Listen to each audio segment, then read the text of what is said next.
Hi there, I'm Violet Van Hees and this is Grow Your Movement Freedom. Welcome. So it's an unbelievably gorgeous warm day here in the middle of May in Yukon.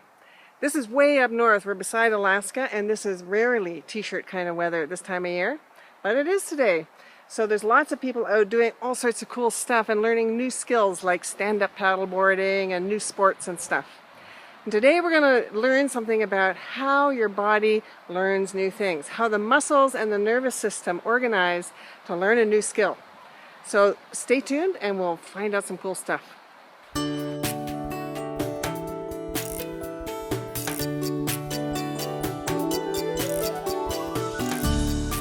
And this is a great time to learn new things, new sports that you want to learn, new activities that you want to learn.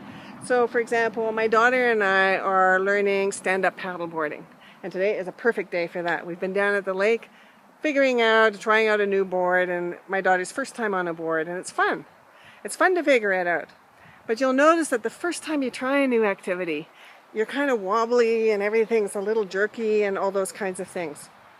And that's not necessarily because you don't have the muscles to do it, but it's because the nerves and the muscles haven't organized yet for the nervous system to tell the muscles what's needed for the job in the order that is needed, sequencing, and in the amount that's needed. But that kind of communication between the nerves and the muscles builds up really quickly. It happens in 2 or 3 weeks of doing an activity a few times during each week.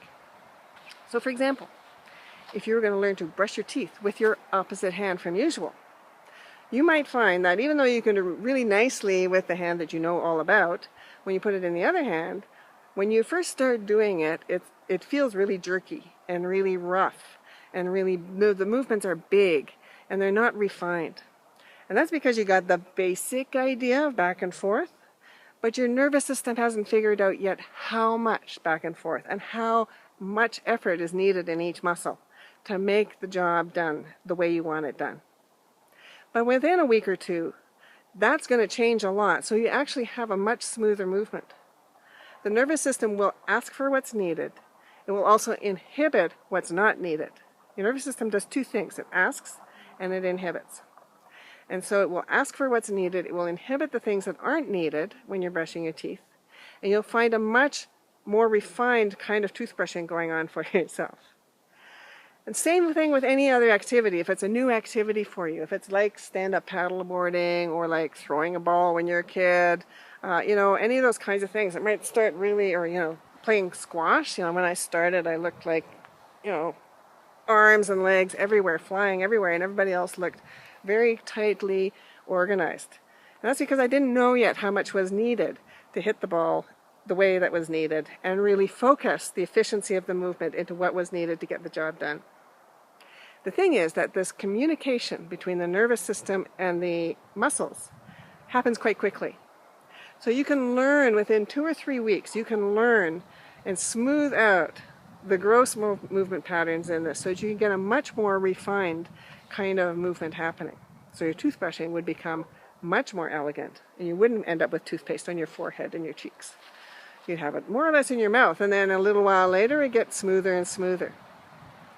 When you're really at the high end of refining things, it again takes longer to do the really fine tuning, but the gross motor movement stuff can happen in 2 or 3 weeks.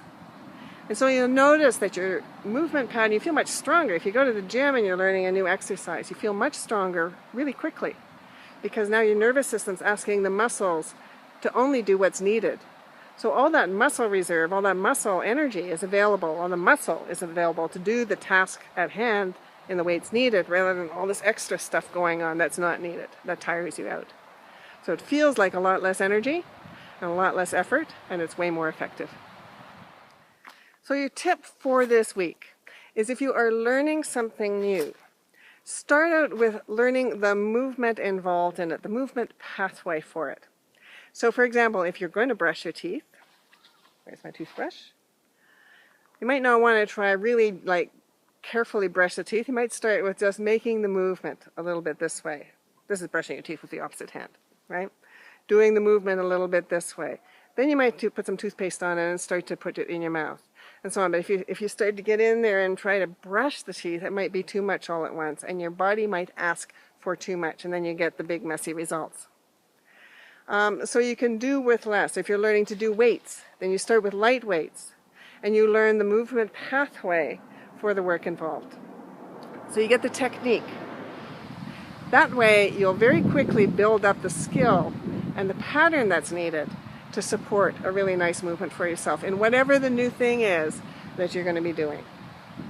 Let me know what it is you're doing out there. I'd be interested to know what inspires you or what you'd like to know more about, because I'd love to be able to give you ideas in my videos for things that you're interested in.